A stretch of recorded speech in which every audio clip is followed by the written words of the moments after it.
ഗുരുകരണത്തിലേക്ക് സ്നേഹവന്ദനം. November ശ്രാദ്ധമാസം.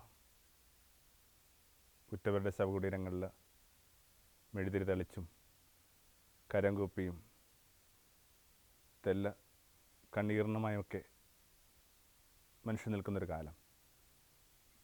November 1 അത്തരമൊരു ഓർമ്മയ്ക്ക് വേണ്ടി മദ്രാസിൽ പോയി 14 വർഷം മുമ്പ് മരിച്ചൊരു കുഞ്ഞുമകളാണ് അമ്മു. മരണം എന്തൊരു ശൂന്യതയാണ് ഓരോരുത്തരിൽ അവശേഷിപ്പിക്കുക എന്നുള്ളതിൻ്റെ വല്ലാത്തൊരു ഓർമ്മപ്പെടുത്തലായിരുന്നു ആ ദിവസം.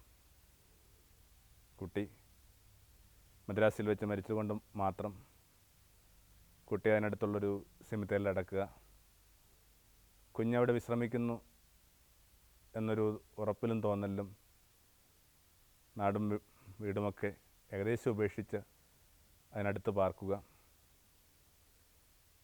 14 വർഷം സാമാന്യം ദീർഘമായ കാലഘട്ടം. എല്ലാം പതുക്കെ പതുക്കെ ശമിക്കുകയും എല്ലാ ദുഃഖങ്ങളുടെയും സാന്ദ്രത കുറയുകയൊക്കെ ചെയ്യേണ്ട കാലമാണ്. പക്ഷെ അങ്ങനെ അനുഭവപ്പെട്ടില്ല. കുട്ടി മരിക്കുന്നതിന് മുമ്പ് എടുത്ത ഒരു റോള് ചിത്രമുണ്ട്, പല വേഷങ്ങളിൽ അണിഞ്ഞ്. അപ്പോൾ അവൾ ചെറിയ പെൺകുട്ടിയായിരുന്നു. അതിങ്ങനെ വീടിനകത്ത് മുഴുവൻ ഒട്ടിച്ചിട്ടുണ്ട്. അപ്പോൾ ഒരു സാധാരണ അന്വേഷണത്തിൻ്റെ പൊള്ളത്തിൽ എനിക്ക് മനസ്സിലായി. ആരെങ്കിലുമൊക്കെ മരിച്ചു എന്ന് പറയുമ്പോൾ നമ്മൾ ചോദിക്കുന്ന 2 ചോദ്യങ്ങളുണ്ട്. ഒന്നിങ്ങനെ എന്നാ മരിച്ചത്, അതിൻ്റെ അർത്ഥം കുറച്ച് കാലം പഴക്കമുള്ളതാണെങ്കിൽ നിങ്ങൾ അതിനകത്ത് നിന്ന് പുറത്ത് കടന്നിരിക്കും എന്നൊക്കെ ഒരു സാന്ത്വനം അതിനകത്തുണ്ടായേക്കാം, ഒരാശ്വാസം അതിനകത്തുണ്ടായേക്കാം. പക്ഷെ അതില്ല. മരിച്ചവർ എന്നായാലെന്ത്? അവർ പലപ്പോഴും നമ്മുടെ ജീവിതത്തെ നിശ്ചലമാക്കിയിട്ടാണ് പോകുന്നത്. ഈ അമ്മുവിൻ്റെ കാര്യത്തിലാണൊക്കെ അപ്പാടെ അമ്മയുടെയും ജീവിതം അവളുടെ നിശ്ചലമാവുക.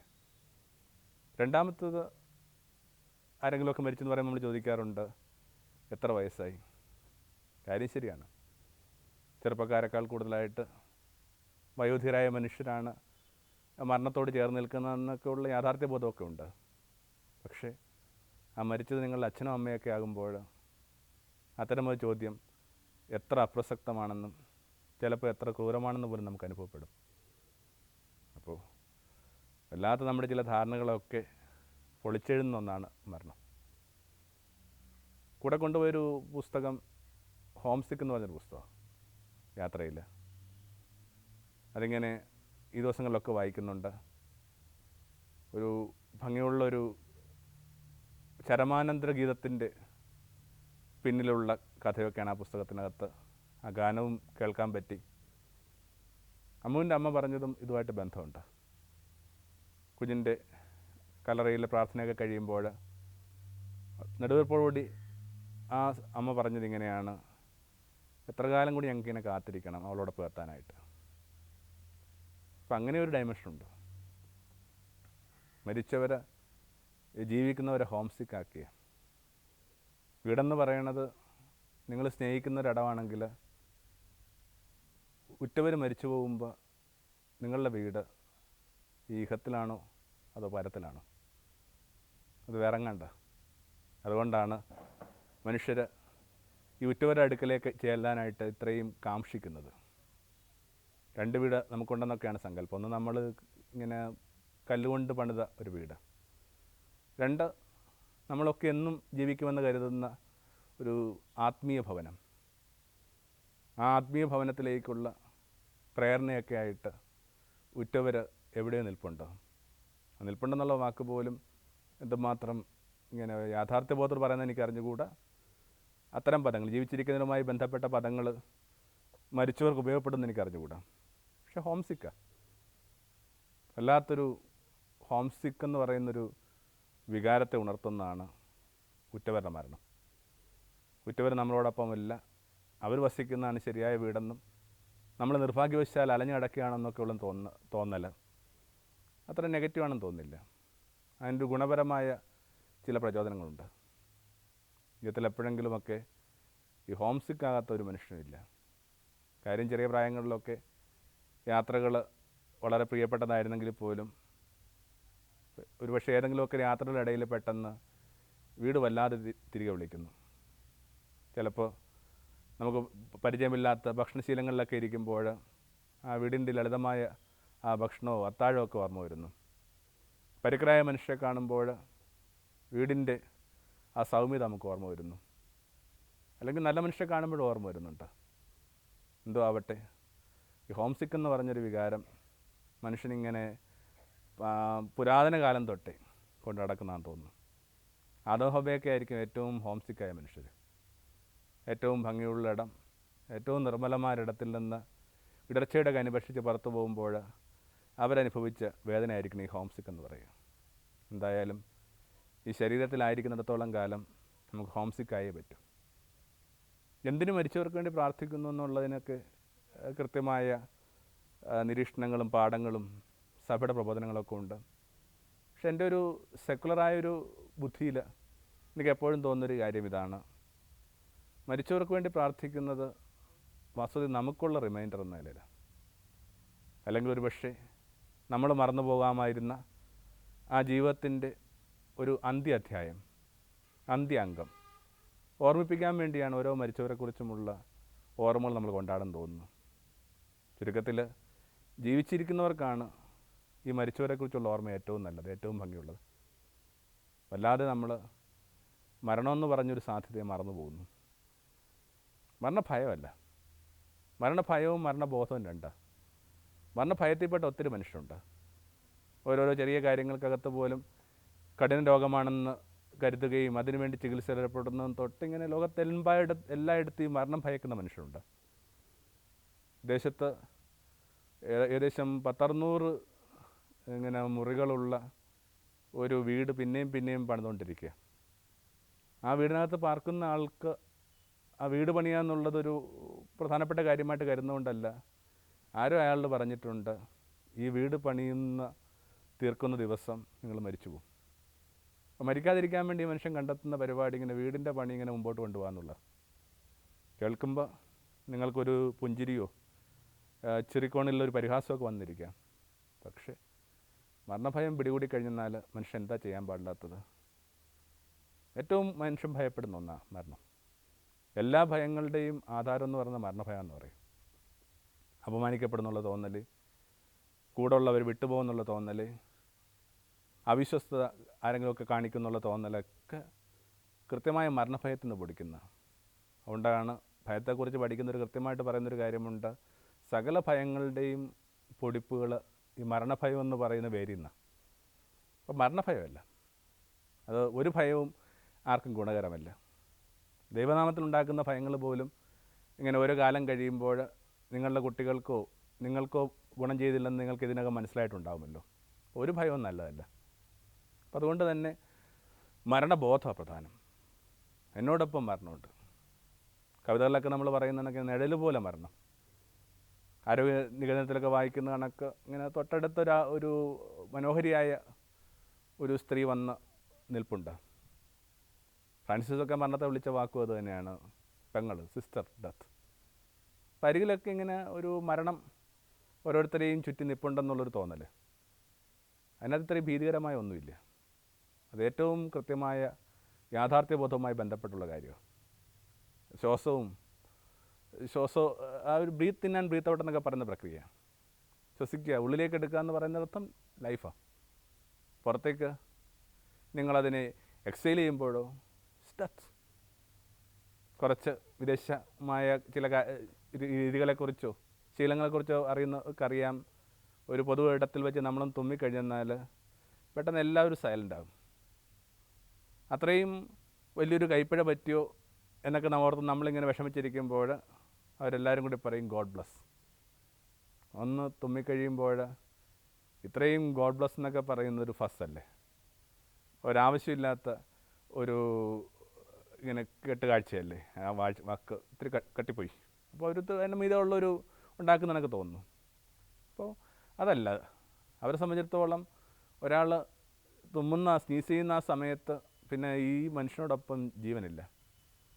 പിന്നെ ഏതോ ഒരു ശക്തി നിശ്ചയിച്ചാൽ മാത്രമേ ആ പുറത്തേക്ക് പോയ ശ്വാസം തിരികെ വരികയുള്ളൂ. അത് വരുന്നല്ലോ എന്ന ആശ്വാസത്തിലാണ് അവർ ആ ഗോഡ് ബ്ലസ് യു എന്ന് പറയുക. അതിൻ്റെ അർത്ഥം എന്താണ്? ഓരോ മിടിപ്പിനോടൊപ്പം, ഓരോ ശ്വാസോച്ഛ്വാസത്തോടൊപ്പം നമ്മൾ മരണം കൊണ്ട് നടക്കുന്നുണ്ട്. അത് തിരിച്ചറിയുന്ന മനുഷ്യർ കുറേ കൂടി ജീവിതത്തെ പാകതയോടും പക്വതയോടും കൂടി അഭിമുഖീകരിക്കുന്നു. പഴയ സാഹിത്യ ഗ്രന്ഥങ്ങളൊക്കെ നമ്മൾ വായിച്ച് കേൾക്കുന്ന കണക്ക് 2 ചങ്ങാതിമാർ പിരിഞ്ഞു പോകുമ്പോൾ കൈപിടിച്ച് കുലുക്കുകയാണ്.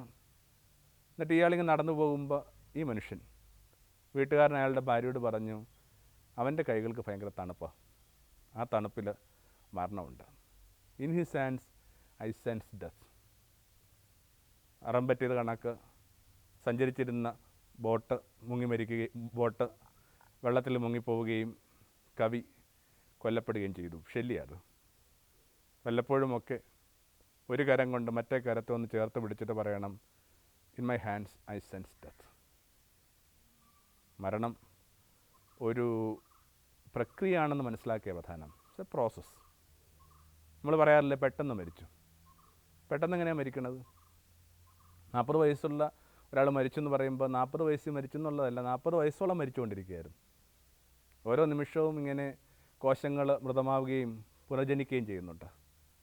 അതിൻ്റെ ആ പ്രൊപ്പോർഷൻ സൂക്ഷിക്കാൻ പറ്റാതെ പോകുമ്പോൾ ഇങ്ങനെ മരിക്കുന്നതിനനുസരിച്ച് കോശങ്ങൾക്ക് ജനിക്കാൻ പറ്റാതെ പോകുമ്പോൾ നമ്മളതിനെ വാർദ്ധക്യം എന്ന് പറയും.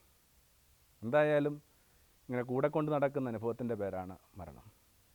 അതിങ്ങനെ കുറേ കൂടി വ്യക്തതയോടെ ലോകത്തെ കാണാനും ഇത്തരം കെട്ടുകാഴ്ചകളിൽ വല്ലാതെ ഭ്രമിച്ചു പോകരുതെന്ന് മനുഷ്യനെ ഓർമ്മിപ്പിക്കാനുമുള്ള ഏറ്റവും ഭംഗിയുള്ള റിമൈൻഡറുമായിട്ട് അനുഭവപ്പെടുന്നു.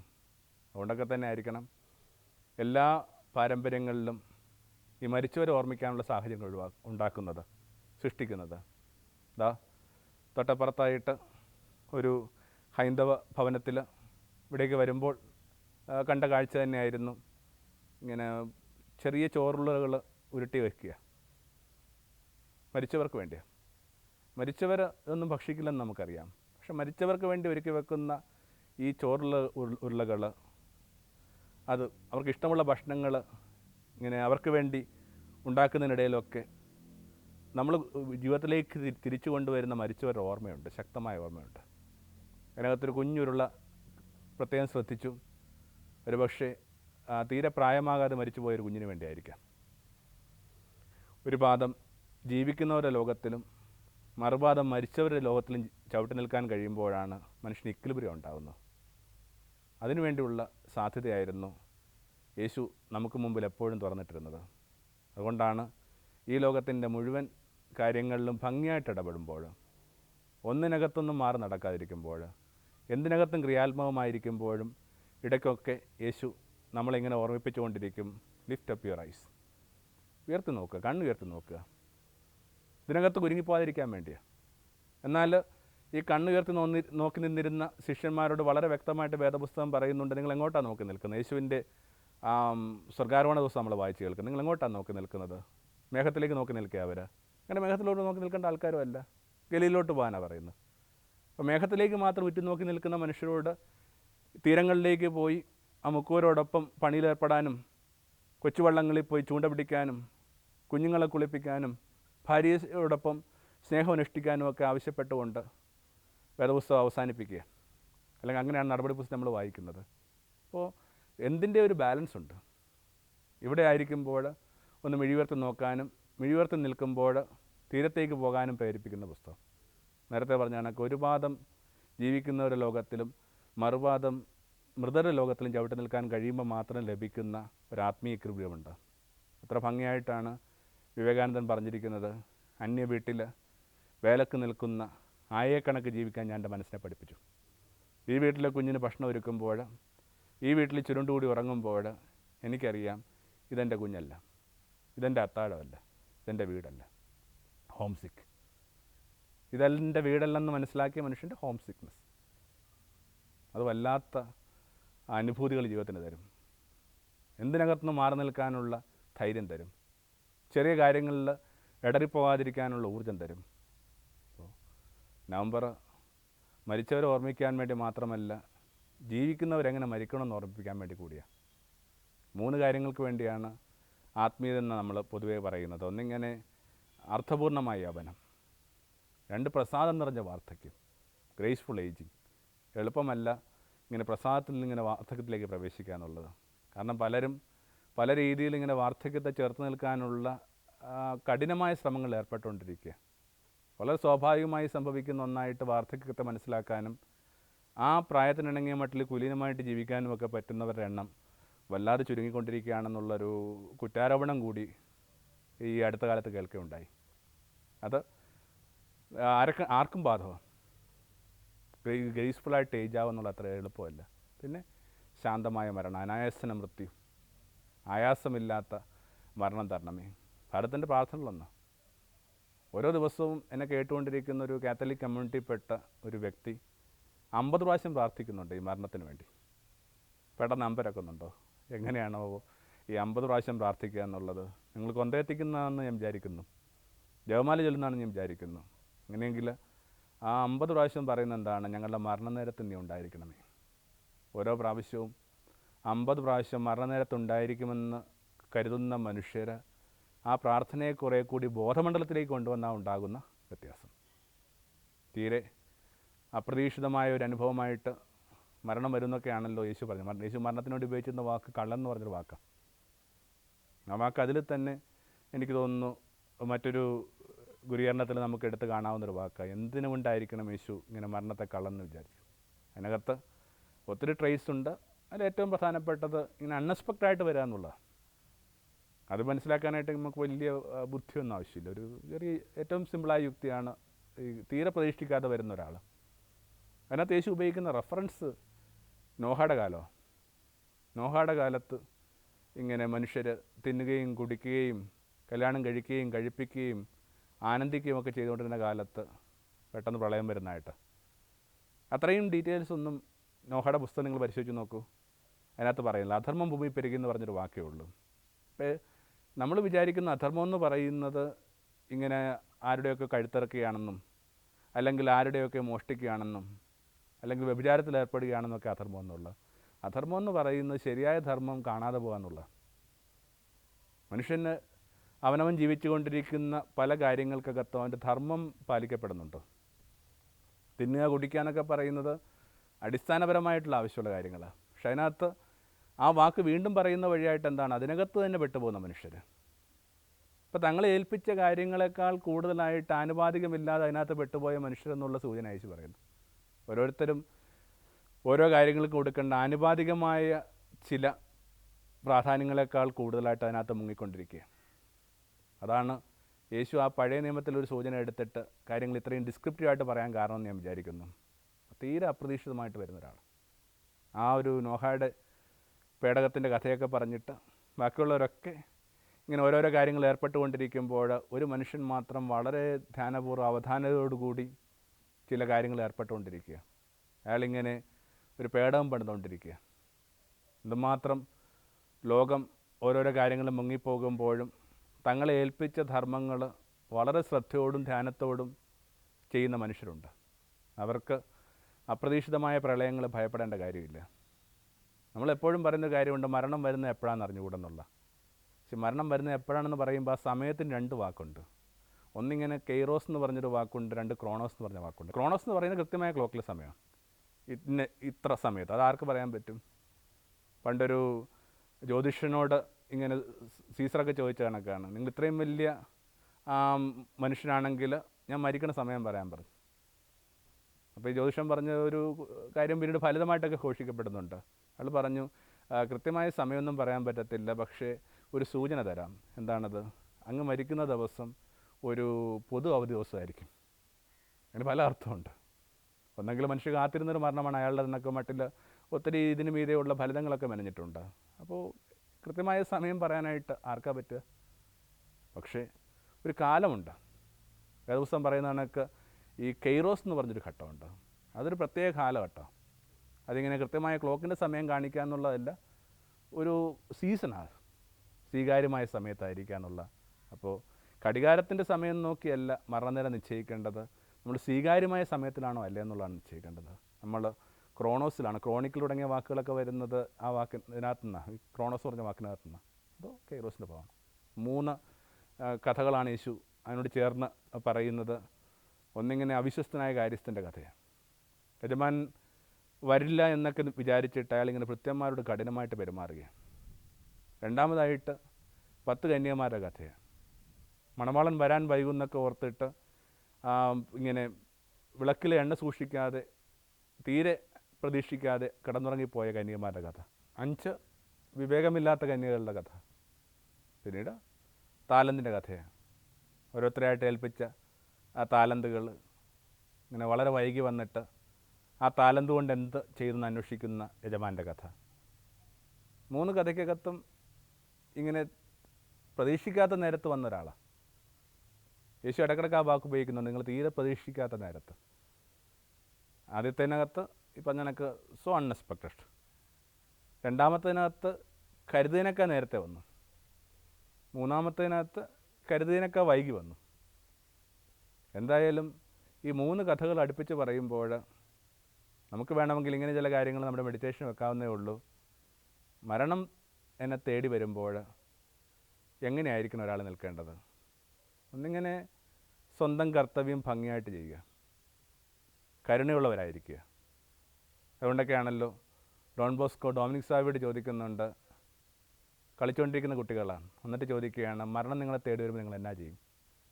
ഓരോരുത്തരും ഓരോ കാര്യങ്ങൾ പറയാം. പള്ളിയിലേക്ക് ഓടിപ്പോവും, 1-2 പേരുടെ മാപ്പ് പറയാനുണ്ട്, കുമ്പസാരത്തിന് വേണ്ടി ഒരു കുട്ടി ഓടിപ്പോകുന്നു. അപ്പോൾ കളിച്ചുകൊണ്ടിരിക്കുന്ന ഒരു കുട്ടി മാത്രം പുറത്തേക്ക് വരുന്നത് ഡൊമിനിക് സാവിയാണ്.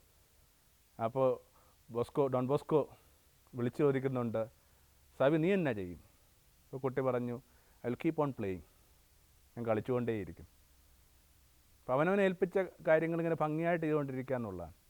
അവർക്ക് ഈ മരണത്തെ ഭയപ്പെടേണ്ട കാര്യമില്ല. രാത്രി ഞങ്ങളൊരു വല്യച്ഛൻ ചെയ്യുന്ന കണക്കൊക്കെ നോക്കണത്. കൃത്യമായിട്ട് ഓരോ കാര്യങ്ങളും എഴുതി വെച്ച് ആ ഓരോരോ ചില്ലറ പോലും എടുത്ത് വെച്ച് എന്തെങ്കിലുമൊക്കെ ഒരാവശ്യം ഉണ്ടെങ്കിൽ അതൊക്കെ കൂടി കരുതി വെച്ചിട്ട് സ്വന്തം വാതിലൊരിക്കലും അകത്തുനിന്ന് പൂട്ടാറില്ല. നമുക്കത് ചെറിയ പ്രായത്തിലൊക്കെ കാണുമ്പോൾ വലിയ ഫലിതമായിട്ട് തോന്നി. പക്ഷേ ഒരാളിങ്ങനെ കൃത്യമായിരിക്കാനായിട്ട് ശ്രമിക്കുന്നതിൻ്റെ ഭാഗമാണ്. ഇങ്ങനെ ഇതിനകത്ത് കൃത്യമായിട്ട് പറയുന്ന ഒരു കാര്യമുണ്ട്, ഇങ്ങനെ കള്ളം വരുമ്പോഴേക്കും, അത് വെളിപാടിൻ്റെ പുസ്തകത്തിലാണ് പറയുന്നത്, ഇതേ പ്രതികരണം എടുത്തിട്ട് പറയുന്നുണ്ട്, അവൻ നിങ്ങളെ നെയ്ക്കഡായിട്ട് കാണരുതെന്ന്. പെട്ടെന്നൊരാൾ വരുമ്പോൾ അപ്രതീക്ഷിതമായ രീതിയിൽ നിങ്ങളെ കാണരുത്. നിങ്ങൾക്ക് നിരക്കാത്ത വിധത്തിൽ കുലീനമല്ലാത്ത രീതിയിൽ നിങ്ങളെ കാണരുത്. അപ്പോൾ അങ്ങനെ കരുണയും ഒക്കെ ഉള്ള കർമ്മനിരതരായ മനുഷ്യരായിട്ട്.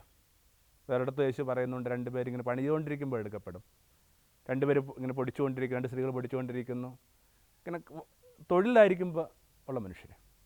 രണ്ടാമത്തത് ഉണർവിലായിരിക്കുന്ന മനുഷ്യരാണ്. അത് പുസ്തകം ഉടനീളം ഉപയോഗിക്കുന്ന വാക്കാണല്ലോ ജാഗ്രത. തെല്ല് മയങ്ങിപ്പോവുകയാണ്. സ്വന്തം വിളക്കിലേക്ക് വേണ്ടി എണ്ണ കരുതി വെക്കാത്ത ആ ധ്യാനമോ പ്രാർത്ഥനയോ അങ്ങനെ വേണമെങ്കിലും വിശേഷിപ്പിക്കാമെന്നൊക്കെ ഇല്ലാതെ പോകുന്ന മനുഷ്യർ, അവരും നിശ്ചയമായിട്ടും ഭയപ്പെടണം. പിന്നെ അവനവൻ്റെ ജീവിതത്തെ വിനിമയം ചെയ്യാത്ത മനുഷ്യർ, അങ്ങനെ ചിലവഴിച്ചിട്ടേ ഇല്ല. തങ്ങൾക്ക് കിട്ടിയ സാധ്യതകൾ അതേപോലെ ഇങ്ങനെ മൂടി വെച്ചുകൊണ്ടിരിക്കുക. അപ്പോൾ മരണമെന്ന് പറയുന്ന കള്ളനെ തീരെ ഭയപ്പെടേണ്ടാത്ത 3 തരം മനുഷ്യർ ഇവരൊക്കെയാണെന്ന് ഞാൻ വിചാരിക്കുന്നു. അവനവൻ്റെ കർമ്മം ഭംഗിയായിട്ട് അനുഷ്ഠിക്കുന്ന മനുഷ്യർ, സദാ ഉണർവിലായിരിക്കുന്ന മനുഷ്യർ, ജീവിതത്തെ ഭംഗിയായിട്ട് കൊടുത്ത മനുഷ്യർ, വിനിമയം ചെയ്ത മനുഷ്യർ. വിനിമയം ചെയ്യുന്ന വഴിയാണ് വർദ്ധിച്ചുകൊണ്ടിരിക്കുന്നത്. മരണത്തെ യേശു കള്ളനെന്ന് വിളിക്കുമ്പോഴും യേശുവിന് മരണം കള്ളനായിരുന്നോ എന്നൊരു കുഞ്ഞു ഓർമ്മയിൽ ഈ വിചാരം അവസാനിപ്പിക്കാവുന്നേ ഉള്ളൂ. യേശുവിന് മരണം കള്ളൻ കണക്കാണ് യേശുവിൻ്റെ ജീവിതത്തിലേക്ക് വന്നത്. കള്ളക്കണക്കായിരിക്കാൻ വന്നത്. പക്ഷെ എന്നിട്ടും യേശുവിന് ഭീതിയില്ല. എന്താ കാര്യം? എന്തെങ്കിലുമൊക്കെ കാര്യങ്ങൾ തനിക്ക് വേണ്ടി കരുതി വെക്കുകയും സ്വരുക്കൂട്ടി വയ്ക്കുന്നവർ മാത്രമേ കള്ളനെ ഭയപ്പെട്ടാൽ മതി.